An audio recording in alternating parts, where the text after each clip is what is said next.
Isnom à tous.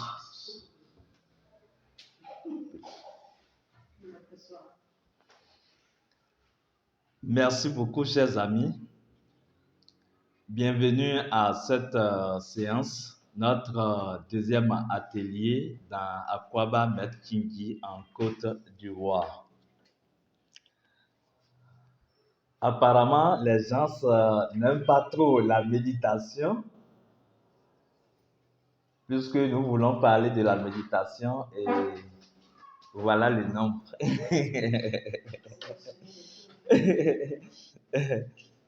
C'est aussi bon. Ce qui doit être fait sera fait et parfaitement accompli. La séance d'aujourd'hui sera brève en causerie et beaucoup plus jouissive en méditation, puisque quand on parle de la méditation, on fait un peu de théorie et on fait plus de la pratique. Mais pour bien faire la pratique, pour mieux faire la pratique, il faut comprendre ce que c'est que la méditation.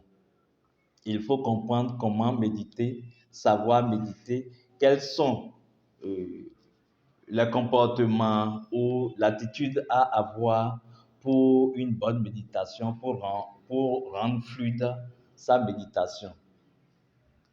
C'est vrai qu'on peut se dire, oui, je médite tout le temps, j'ai l'habitude de méditer, et donc je maîtrise déjà la méditation. Mais je vais vous dire une chose qu'il faut garder sur le chemin. Le jour où vous dites que vous maîtrisez quelque chose parfaitement, ce jour, vous avez commencé par régresser. Ce jour, vous avez déjà arrêté le chemin. Il m'est arrivé de côtoyer des hommes spirituels d'un certain niveau qui, à un moment donné, disaient la spiritualité que j'ai faite dans mon incarnation actuellement, c'est déjà suffisant, même si je n'avance pas, je suis déjà à un certain niveau et donc le reste maintenant, ce n'est que accomplir les choses matériellement et tout le reste. Sans jugement, je les ai observés et plus tard, j'ai compris, j'ai constaté réellement qu'ils se sont arrêtés. Et non seulement ils se sont arrêtés, ils régressent sans s'en rendre compte. C'est l'erreur à ne pas faire sur le chemin. Ce chemin, c'est un chemin de l'infini. Et quand on dit le chemin de l'infini, c'est le chemin de l'éternité réellement. Ce qui compte dans l'éternité, ce n'est pas le temps, ce n'est pas demain, ce n'est pas la grade que vous avez, ce n'est pas le niveau où vous êtes. Et les étudiants en spiritualité font souvent de ces erreurs où on se dit, j'ai déjà reçu la 3e initiation, je suis au 25e degré d'initiation et tout le reste, et donc je suis un chef dedans. C'est une erreur à ne pas faire. Parce que l'âme est au-delà de tout cela. L'âme peut s'illusionner en programmant des étapes dans son évolution. Mais au-delà de ces étapes, l'âme veut réaliser la complétude, la totalité de Dieu. Donc, ce qui est important dans ce cheminement d'éternité, de l'infini, en fait, ce qui est important, c'est ici et maintenant. Ce qui est important, c'est l'instant présent. Ce qui est important, c'est l'état de conscience dans lequel je vis en ce moment. C'est pour cela qu'il y a toujours un pas à faire dans l'instant. Il y a toujours quelque chose qui se déroule ici et maintenant.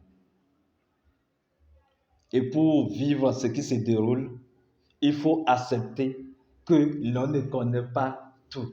Il faut accepter que l'on ne maîtrise pas encore toutes choses. Même les maîtres, ils ne peuvent pas tout maîtriser. Et si vous travaillez avec le maître qui dit, vous allez comprendre la chose. Le maître ne vous donne jamais la totalité de ce que vous avez à accomplir. Jamais. Il vous donne le premier pas. Si vous avez confiance en lui, vous faites ce premier pas et alors vous allez vous rendre compte du pas suivant. Mais si vous ne faites pas confiance, vous laissez. C'est comme ça que lui, il fonctionne. C'est pour ça que j'ai l'habitude de vous dire que si vous voulez travailler avec le maître, il dit, il vous faut vraiment de la confiance. Vous devez avoir confiance en vous-même. Vous devez avoir confiance au chemin que vous pratiquez. Vous devez avoir confiance en ce maître-là. Parce que c'est l'instant qui compte chez lui. Donc, si des gens pensent déjà qu'ils maîtrisent la méditation et qu'ils n'ont pas besoin de comprendre davantage des choses, je vous dirais que ce n'est pas évident que vous maîtrisez la méditation. Parce que, qu'est-ce que c'est que la méditation? La méditation, on pourra dire simplement, c'est l'action de méditer. Donc, il faut poser une action. Il faut se dire une action. Mais bizarrement, c'est au cours de la méditation qu'on nous dit de nous asseoir, par exemple, ou bien de nous allonger et de rester tranquille, d'éviter de faire quoi que ce soit. Alors, comment poser une action? Je dirais la chose autrement en disant que la méditation, c'est poser l'action efficace. Cela signifie qu'il faut poser l'action de l'intérieur vers l'extérieur. Et comment on pose une action intérieurement? Pour poser une action intérieurement, vous n'allez pas agir avec le corps physique. Vous n'allez pas agir avec vos émotions. Vous n'allez pas agir avec vos pensées. C'est vrai que les émotions sont déjà à un certain niveau dans l'intérieur, mais ce n'est pas encore l'intérieur auquel la méditation doit vous conduire. Là où la méditation vous conduit, c'est ce qu'on appelle dans le champ de toutes les possibilités. La méditation vous conduit dans le principe de toutes choses ou bien dans les principes des choses. La méditation vous conduit alors dans la possibilité de l'être. La méditation vous conduit dans le champ de l'être. Une chose revient ici encore, c'est en fait l'être intérieur. Donc, la méditation est une instance, la méditation est un instant au cours duquel vous vous unissez avec l'être en vous, puisque vous allez dans le champ de l'être et alors qu'est-ce que vous faites? Quelle action vous aurez à poser? C'est justement se saisir des principes divins. Parce que dans le champ de l'être, les choses sont déjà accomplies.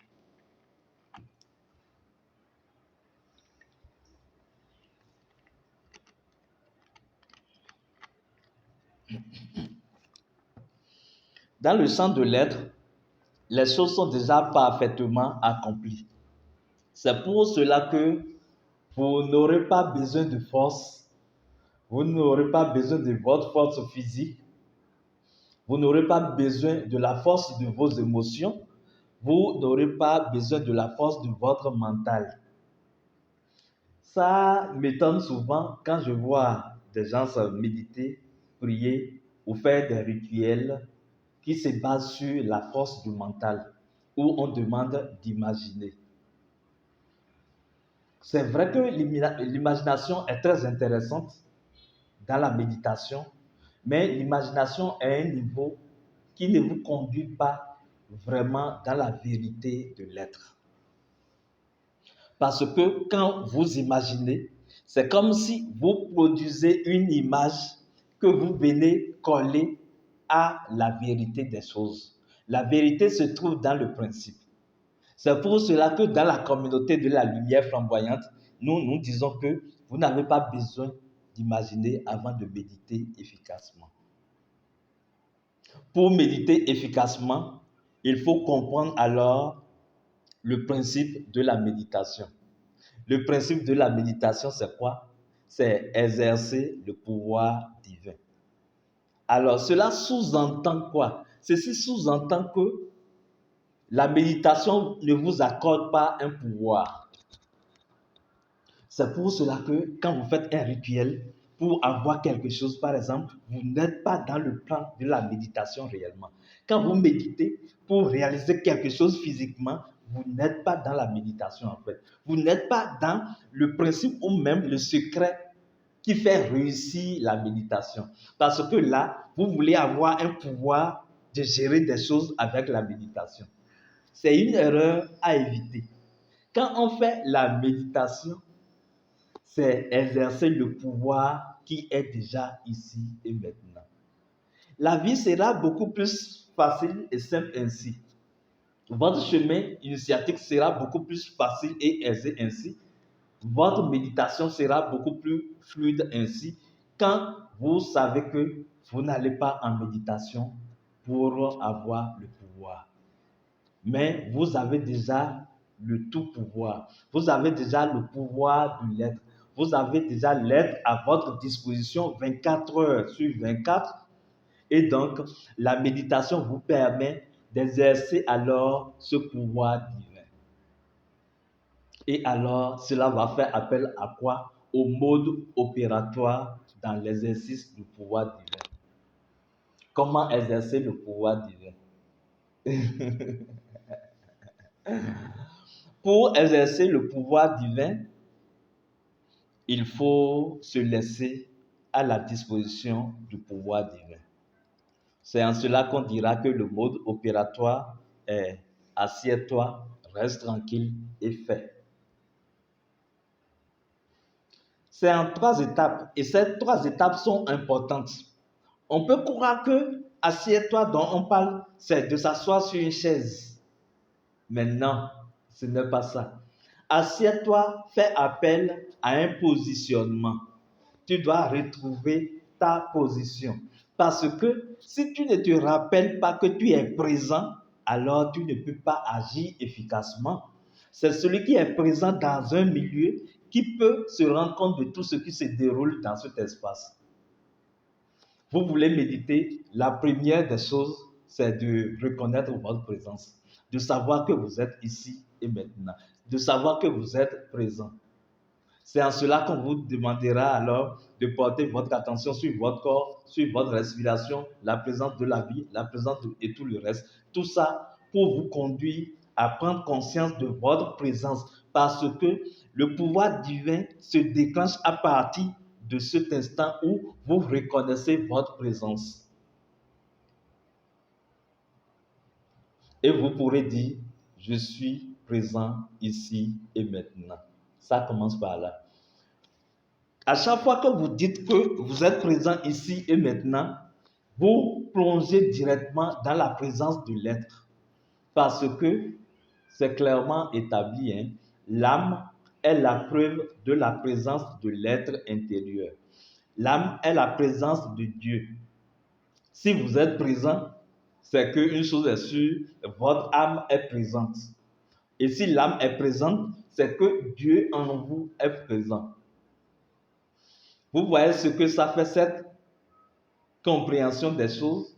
Cela vous amène à ne pas douter de ce que vous êtes en train de faire. Parce que si vous avez votre père qui est présent et que vous voulez lui demander quelque chose, vous n'allez même pas vous demander si papa vous entend ou pas. Il est là, c'est qu'il vous a entendu. C'est de cette même façon que si vous êtes présent, vous reconnaissez votre présence, vous n'allez pas vous demander si Dieu en vous entend ou pas. Or, c'est très important d'avoir cette assurance. C'est ce qui empêche les gens d'avoir plus de résultats, plus d'impact. Si vous développez la conscience de votre présence dans l'instant présent, présent dans la présence de la vie, présent dans la présence de l'être, alors vous pouvez même faire une méditation une seule fois et avoir d'efficacité, avoir de résultats. Parce que ce n'est pas nécessaire de reprendre la méditation. Attention, je ne veux pas vous entraîner à la paresse. Parce que parfois le cerveau, l'âme, tout le complexe que nous sommes a besoin du temps pour asseoir les énergies qu'on construit. Donc il faut s'entraîner. C'est intéressant également. Mais vous devez savoir que le fait de répéter la même méditation ne signifie pas que la première fois que vous l'avez fait, que ce n'est pas efficace. C'est efficace, mais il faut continuer l'entraînement. Il faut entretenir l'énergie que vous êtes en train de mettre en place. Sinon, déjà une fois, la méditation est efficace et produit déjà son résultat. Donc désormais, quand vous vous asseyez, vous vous couchez, vous vous mettez en position et que vous décidez de méditer, ne vous demandez pas si Dieu est là, si Dieu vous entend ou pas.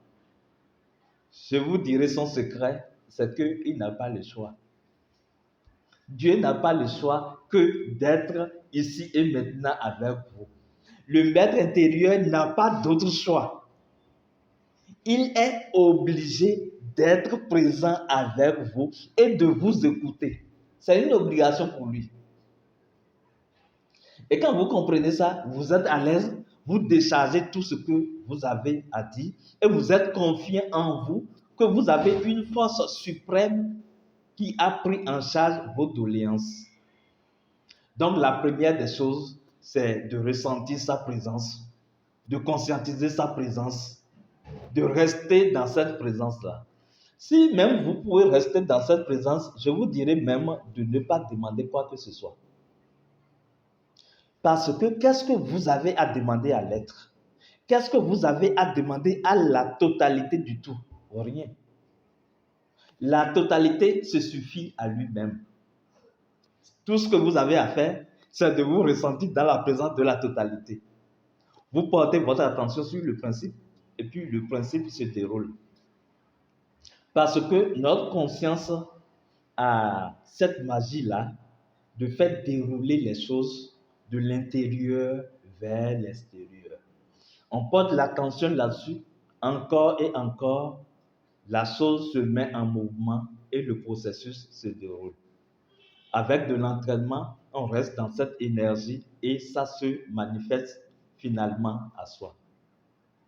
Il n'y a pas autre méthode.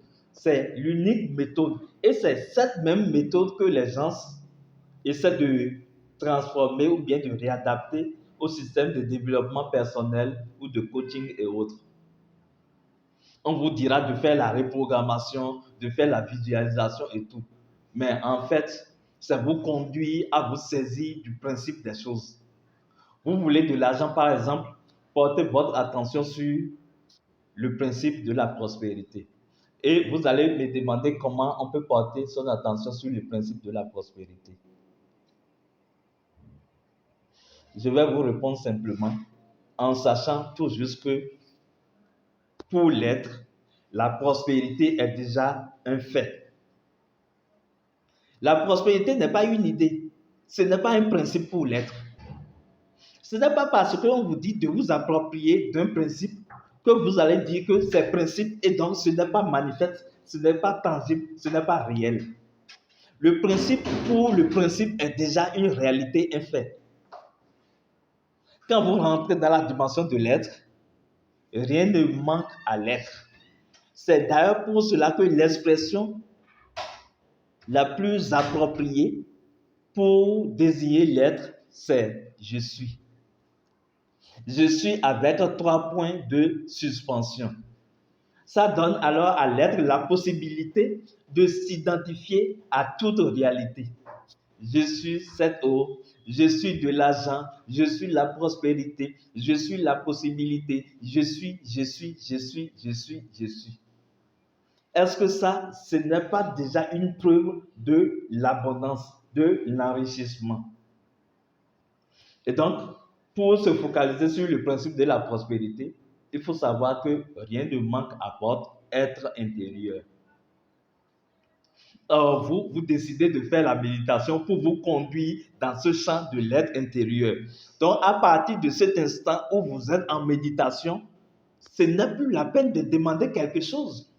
Parce que vous avez quitté un champ pour rentrer dans le champ où les choses sont déjà accomplies, pas seulement en principe, mais dans le fait, dans cette dimension.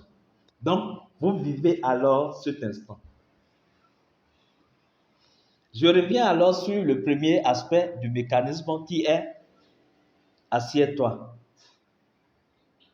Assieds-toi ne signifie pas qu'il faut s'asseoir nécessairement, Cela signifie qu'il faut identifier sa présence, mais également il faut retrouver sa position. Il faut retrouver un point d'ancrage pour aller. Et le point d'ancrage qui est beaucoup plus facile à nous, c'est la dimension physique, parce que c'est ce que nous touchons. Et ce qui représente la dimension physique pour nous, c'est notre corps physique. Il faut donner une position à son corps physique pour méditer. Mais quand je dis donner une position à son corps physique pour méditer, cela ne suffit pas nécessairement qu'il faut mettre le corps physique dans une position. C'est vrai, on vous apprendra alors les positions où on vous dira de vous asseoir, de vous détendre, d'avoir la colonne vertébrale plus ou moins droite. Ça, c'est déjà une position. On pourra vous dire de vous allonger pour méditer. Mais vous savez également que vous pouvez méditer debout. Vous savez que vous pouvez méditer les yeux ouverts ou fermés. Vous savez que vous pouvez méditer en marchant. Vous savez que vous pouvez méditer dans votre boulot. Vous savez que vous pouvez méditer en caressant votre chérie. Vous savez que vous pouvez méditer en faisant même querelle. C'est là que votre méditation va transcender le positionnement et alors vous allez retrouver votre véritable position dans l'espace. Et vous prendrez toujours appui sur votre corps physique. Où suis-je en ce moment? Le corps dit, tu es ici et maintenant. Vous voyez la magie du corps physique? Le corps physique ne peut être nulle part d'autre que ici et maintenant. Même le corps nous enseigne. Vous voyez? On se dit qu'on est puissant. Et on rentre dans les rêves. On vagabonde dans son esprit et tout.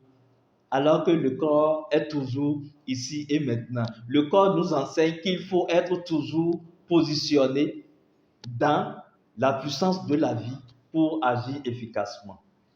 Donc, il faut alors prendre ancrage sur son corps pour avancer.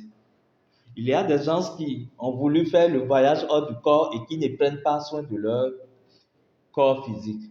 Vous ne pouvez pas aller, non? Tant que vous ne prenez pas soin de votre corps physique ne va pas vous laisser expérimenter sa source. Parce que c'est le corps qui va vous conduire à sa propre source. Le corps vient de l'être, puisque le corps est produit par l'âme, et l'âme vient de l'être. Par ricochet, le corps vient de l'être. Et alors, qu'est-ce que cela fait? Ça conduit à la deuxième étape de la méditation. Reste tranquille. Reste tranquille alors signifie qu'il faut commencer par laisser son corps être lui-même. Il faut donner à son corps toute la considération qu'il faut. On utilise le corps, on fait bouger le corps. Maintenant, on décide de laisser le corps être là. Il suffit de relâcher le corps et ce qui est subtil va émerger. C'est comme de l'eau trouble. Quand vous continuez par troubler l'eau, vous n'allez pas séquencer les phases. Mais si vous laissez l'eau se reposer, alors ce qui doit émerger émerge naturellement. Donc, en allant en méditation, vous portez l'attention sur votre corps, vous ressentez ce qui se passe au niveau du corps en ce moment. Mon corps est ici, alors je médite. Que ce soit votre action désormais. Mon corps est ici et maintenant, alors je suis en pleine méditation. Si vous pouvez à chaque fois ressentir la présence de votre corps, je ne dis pas vous voir quand vous êtes en train de vous maquiller, mais quand à chaque instant vous ressentez la présence de votre corps, alors vous n'êtes plus confondu au corps. Au fait, c'est ça le secret. Le secret, c'est que le commun du mortel se confond à son corps physique. Et il ne sait pas que son corps est ici. Si vous savez que le corps est ici, alors ça veut dire que vous n'êtes pas le corps. C'est pour ça que vous arrivez à constater la présence du corps en fait. Je vais vous donner un exemple. Pourquoi vous ne voyez pas la lumière? Oui, là où vous êtes tout de suite, pourquoi vous ne voyez pas la lumière?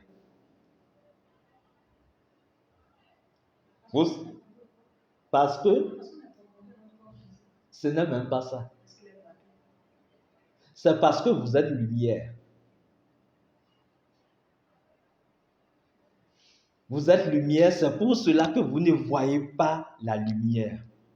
Alors, pour faire l'expérience de cette lumière, vous avez besoin d'un repérage.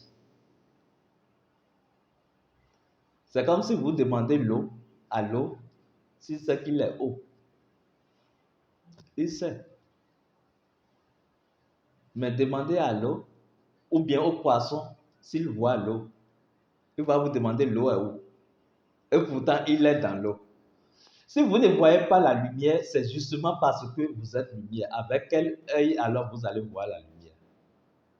C'est pour cela qu'en méditation, nous demandons aux gens de vivre simplement la présence de la lumière, de ne pas chercher à voir la lumière. Et c'est quand vous vivez la présence que vous pouvez faire des expériences. Et ces expériences que vous faites n'est pas nécessairement la vérité de la lumière, non. C'est des scénarios pour vous montrer que la lumière est présente. C'est une traduction de votre système. Sinon, la lumière, ça ne se voit pas. C'est comme si vous dites, je veux voir la vie. Vous n'allez pas la voir. Pourquoi? Parce que vous êtes déjà la vie. Pourquoi? Parce que tout est vie. Donc, vous pouvez sentir, ressentir, vivre la vie. Donc, il faut alors considérer son corps et laisser le corps être le corps. Il faut vous détendre. Dites-vous que vous avez tout le temps quand vous allez en méditation. Même si vous faites 5 minutes de méditation, ce n'est pas la durée qui importe. C'est la charge énergétique que vous déclenchez systématiquement quand vous allez en méditation. C'est pour ça que vous prenez l'habitude, il faut prendre l'habitude de le faire. Au début, ça peut être en 5 minutes. Ça va vous faire beaucoup de bien. Il suffit de vous abandonner et systématiquement. Ce qui est intéressant, c'est que le champ de l'être dont nous parlons n'est pas quelque part ailleurs. C'est déjà ici et maintenant. Donc quand on s'abandonne, alors on se laisse dans ce champ. Quand on s'abandonne, on vit systématiquement ce champ. C'est ça, rester tranquille. Mais qu'est-ce qui se passe en fait généralement?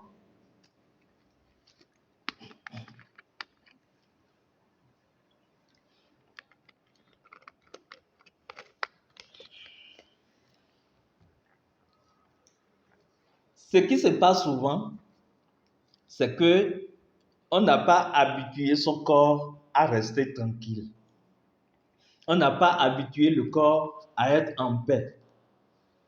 Et donc, quand on s'assoit, le corps dit, mon ami, qu'est-ce que tu es en train de faire là? On va mourir hein, si tu ne bouges pas. Et qu'est-ce qu'il fait? Il commence par produire des réactions de démangeaison par-ci, par-là. Là, vous allez voir, vous grattez, ou vous faites comme ça.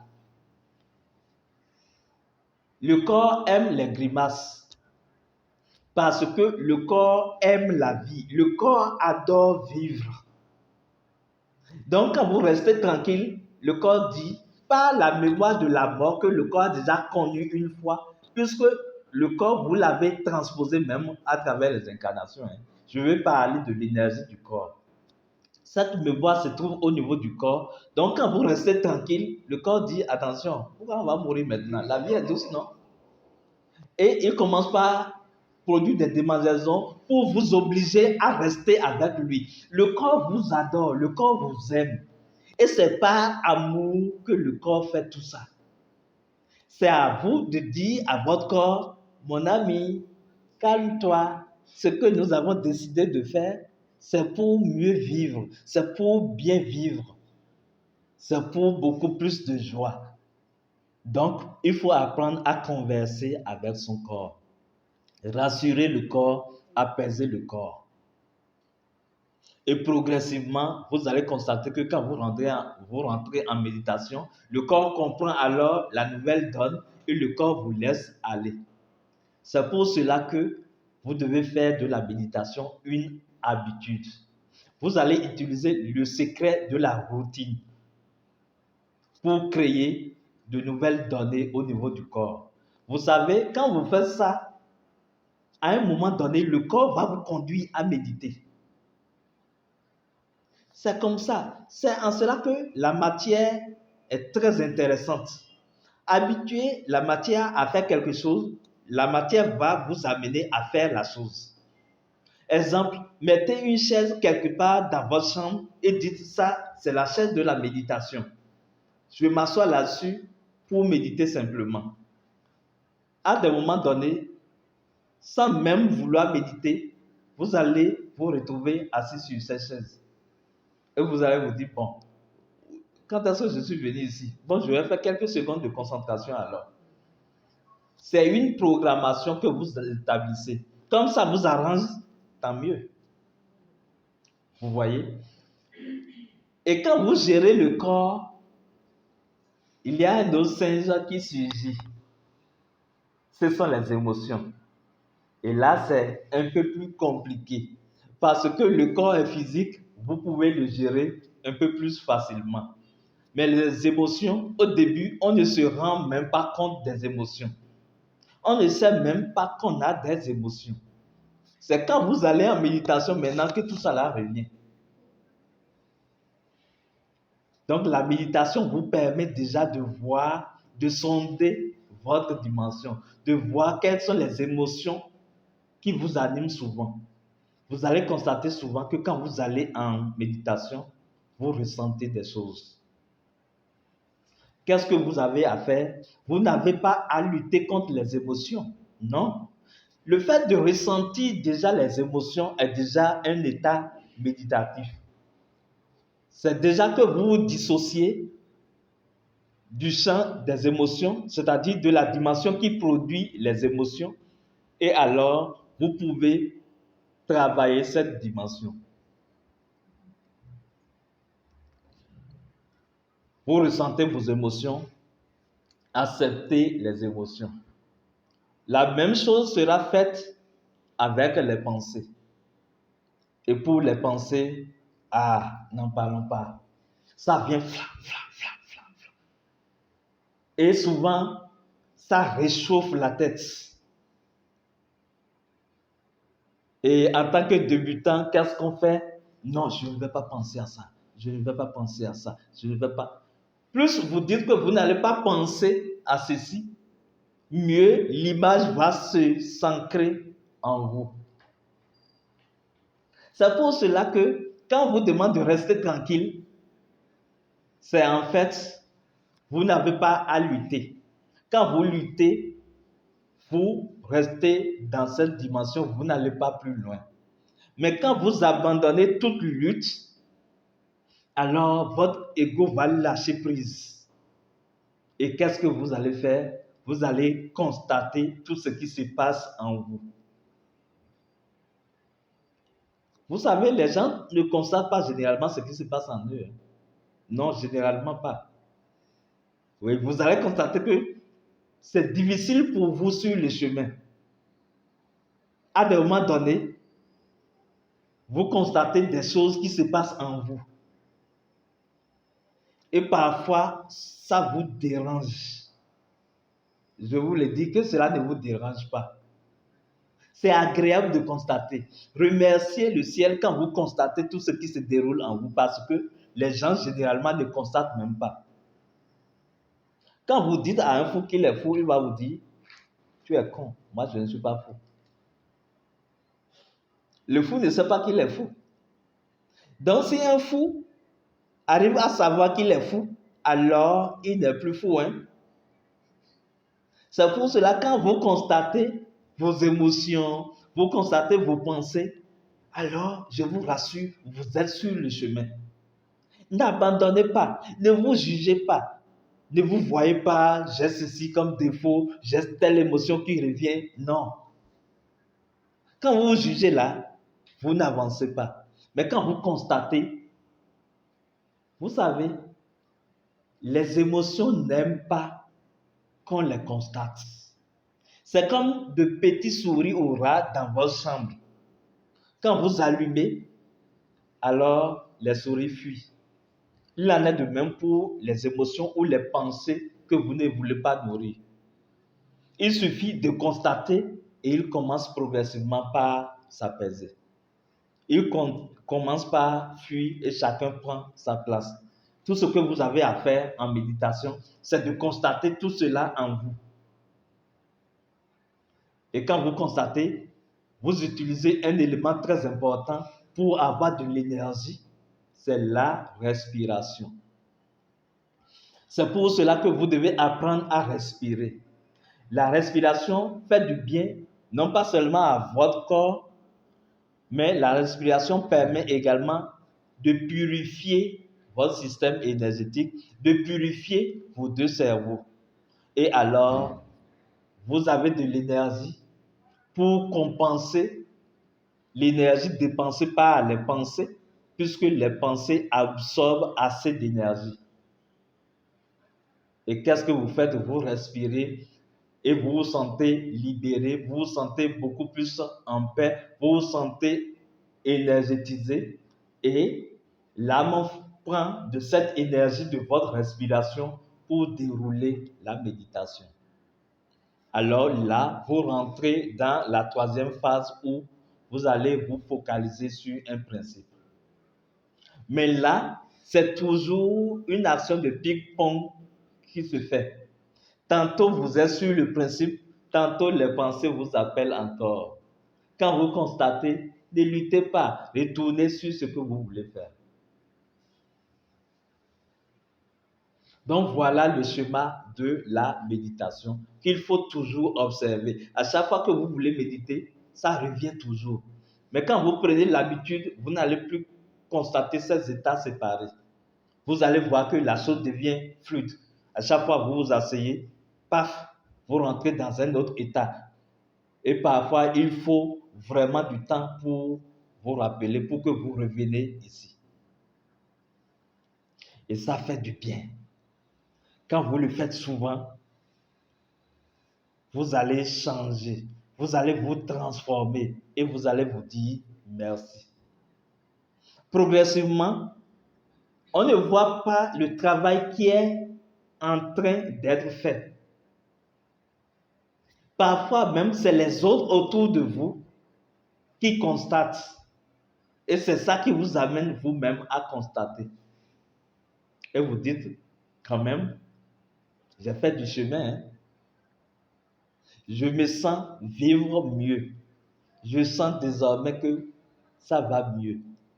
Mais ce n'est qu'une étape. Vous allez passer encore à une autre étape. Jusqu'à ce que vous vivez constamment dans la présence de l'être, 24h/24, où il ne vous quitte pas, vous ne le quittez non plus. Là, vous rentrez dans une méditation de la transcendance. L'existence nous enseigne la méditation. L'existence est déjà une méditation. Et en temps normal, on ne devrait même pas perdre son temps à s'asseoir pour méditer. C'est parce que nous ne considérons pas notre existence comme la toute méditation que nous sommes obligés de chercher des créneaux pour méditer, pour nous entraîner. Sinon, au fur et à mesure qu'on comprend que l'existence est une méditation, il faut être en méditation 24h/24. Je veux faire ceci, la conscience me rappelle sa présence. Je le fais en méditation. Je pose alors une action efficace. Mais pour un début déjà, je vais faire ceci. Qu'est-ce que je fais? Je conduis ça en méditation d'abord. en tant que spirituel, vous ne devez plus poser des actes, surtout prendre de grandes décisions sans méditer là-dessus. Quand vous voulez prendre une décision, méditez, faites toujours une action spirituelle là-dessus. Là, la décision n'est pas liée à votre ego. Cela ne va pas engendrer de karma négatif en tant que tel.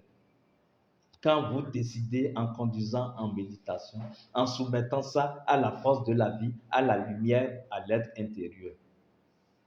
N'importe quelle décision, comme quoi je veux effectuer un voyage, je confie ça. Confier, cela ne signifie pas que je ne suis pas libre. Non. Mais ça signifie que je comprends l'existence, puisque toute l'existence est un exercice du divin. Nous sommes là pour exercer le pouvoir divin que nous sommes. C'est ce que nous sommes venus faire. C'est pour cela que vous allez comprendre quand nous allons aborder les problèmes de la vie, peut-être dans une autre causerie, vous allez comprendre en fait que les problèmes doivent exister, les difficultés doivent exister. Cela est lié à la vie. Et cela nous permet d'exercer notre pouvoir divin. De telle manière que quand je prends l'habitude d'exercer ce pouvoir divin, j'aurai alors les problèmes conséquemment. J'aurai les difficultés conséquemment à l'exercice de ce pouvoir divin. Je vais quitter alors certaines difficultés comme les difficultés de sorcellerie, puisque je ne suis plus à ce niveau. Et je vais avoir des difficultés comme comment aider la population, comment aider toute une communauté. Là, vous quittez les petits problèmes, mais vous créez consciemment de grands problèmes. Demandez à ceux qui ont organisé cet événement, par exemple. Ils se sont créés, je dirais, des problèmes. Bon, ce n'est pas problème dans le sens de problème individuel, mais ils se sont créés des difficultés, des charges qu'ils ont gérées avec joie. Vous voyez ce que l'exercice du pouvoir divin vous amène à faire? Si vous ne créez pas de cette difficulté que vous gérez consciemment, l'existence s'arrange, les gens autour de vous s'arrangent pour vous mettre des bâtons dans les roues. Pourquoi? Parce que vous ne méditez pas. Parce que méditer là, c'est exercer le pouvoir divin tout simplement. À chaque fois que vous faites exercice de ce pouvoir divin, vous êtes en méditation. Donc la méditation, ce n'est pas une affaire de position, ce n'est pas une affaire de je m'assois et tout le reste. Mais je le dis, vous devez vous asseoir régulièrement pour le faire. Parce qu'on est un peu trop absorbé par le quotidien, par la matière. Donc il faut se récupérer à des moments donnés et se ressourcer. Cela vous permet de mieux vivre. Et alors, on vous dira qu'il y a des techniques de méditation, que vous pouvez faire ceci, vous pouvez faire cela. Il y a différentes techniques, plusieurs techniques, mais toutes ces techniques se résument en une seule chose, c'est travailler avec la vie, travailler avec l'être en soi, travailler avec les forces de l'être. N'importe quelle technique que vous utilisez vous conduit toujours à l'exercice du pouvoir divin. Et dans l'utilisation de cette technique, vous allez constater qu'il y a certaines techniques qui vous répondent mieux que d'autres techniques. Quand vous pratiquez, c'est comme ça, hein, vous allez constater que ceci que j'ai fait, ça a produit son résultat. Je ne sais pas, mais j'ai ressenti quelque chose. Quand c'est comme ça, répétez cela encore et encore. Ça devient une arme pour vous. Parce que ce n'est pas le nombre de techniques que vous connaissez qui fait de vous un bon spirituel ou bien un bon exerceur. Ça existe, le mot existe. Quelqu'un qui fait exercice du pouvoir divin. Non, ce n'est pas le nombre de techniques. Vous pouvez connaître une seule technique. D'ailleurs, moi, j'utilise beaucoup plus une technique de base jumelée, qui jumelle 3 techniques à la fois, la rivière Bicou, le feu sacré et la lumière flamboyante. C'est ma technique de base. Et je le fais souvent. Et je sais ce que je trouve dedans. Même si je dois savoir des choses, quand je fais cette technique-là, l'esprit me révèle. Les maîtres viennent à moi. Je peux vouloir aller dans la rivière Bicou, ils viennent, ils disent, on ira à la source d'abord. Ou tu as quelque chose à faire dans l'école Tindi, dans les dimensions intérieures d'abord. On va t'accorder ceci d'abord. C'est pour cela que quand vous allez en méditation, ne soyez pas rigide en disant c'est ceci que je dois voir ou bien c'est ceci que je veux faire. Vous avez conduit la chose en méditation. Le reste là, ce n'est plus de votre ressort. Abandonnez-vous à la force de la vie. Abandonnez-vous à votre être intérieur et il va vous guider. Vous pouvez prendre une décision et méditer sur cette décision. Et quand vous revenez de la méditation, vous n'avez rien vu. Mais c'est comme si, est-ce que je ne vais pas laisser ça de côté d'abord? Ou bien est-ce que je ne vais pas changer ça? Vous croyez que vous n'avez pas fait d'expérience. Le maître n'a pas besoin de votre cerveau physique avant de vous faire accomplir des choses. Non, il conduit votre âme à agir. Donc faites-lui confiance et méditez. Vous allez poser des actions efficaces. Quand vous allez en méditation, si vous voyez l'objet de votre méditation, tant mieux. Si vous ne voyez pas, tant mieux également. Vous laissez l'esprit vous conduire. Une chose importante sur laquelle je vais retourner rapidement pour finir cette communication, je parlerai de l'intention. L'intention est primordiale à la méditation. Quand vous allez en méditation, ayez toujours une intention clairement définie. Qu'est-ce que vous allez faire en méditation? Est-ce que c'est parce que vous vous ennuyez que vous voulez méditer? Est-ce que c'est parce que vous avez besoin de quelques billets de banque que vous voulez méditer? Ou bien vous voulez accomplir quelque chose? Ayez une intention et conduisez l'intention en méditation. Parce que l'intention n'est qu'une intention physiquement, mais dans la dimension de l'esprit, l'intention déclenche l'action. C'est pour cela que nous parlons d'intention, de l'attention portée sur cette intention, du maintien de cette attention sur l'intention, et alors cela déclenche la concentration. Et quand vous êtes concentré, la conscience agit. Vous avez le résultat. Et quel résultat vous avez? Il faut que vous utilisez alors le ciment de la manifestation. En faisant quoi? En ressentant ce que vous avez accompli. En ressentant ce que vous voulez. Vous ne doutez pas quand vous méditez.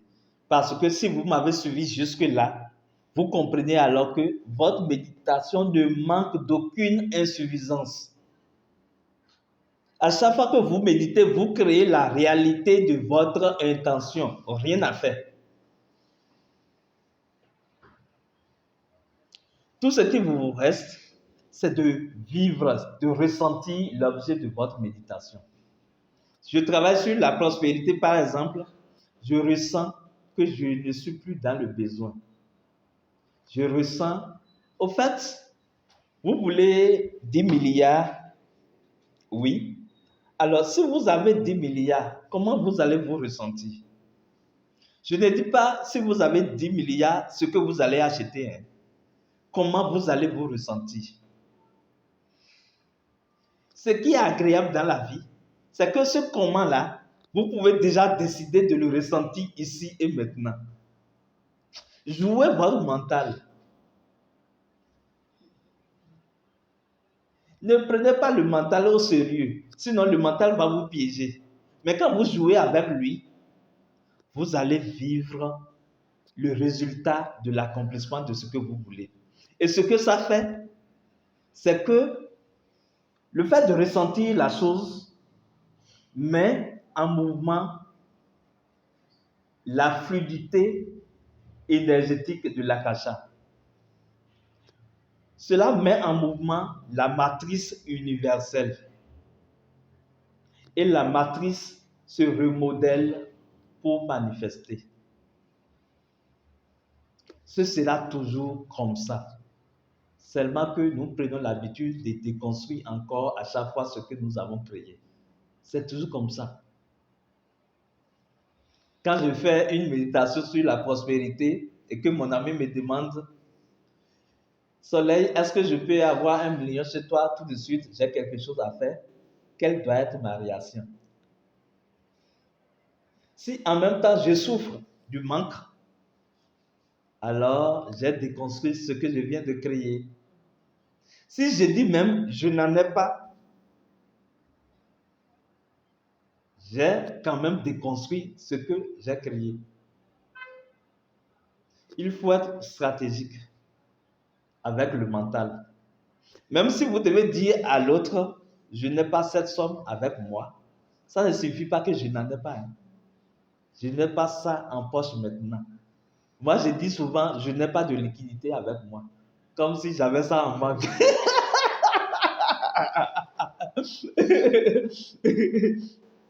Je le dis souvent. Donc, ce n'est pas encore liquide. Mais bon, est-ce que c'est en poudre? Ce n'est pas en poudre non plus. Mais au moins, je me rappelle que, oui, en principe, je suis dans la prospérité. Vous savez comment les maîtres m'appellent? Monsieur l'argent. Parce qu'il fut un moment où j'ai tellement travaillé sur l'argent, la prospérité, que le maître a dit, ne reviens plus ici pour travailler sur la prospérité. Accomplis ta mission et laisse-nous faire ce que nous avons à faire. Et ce sera comme ça pour vous également. Quand vous faites ce que vous avez à faire, au fait, l'argent, ce n'est pas nécessairement que vous allez l'avoir.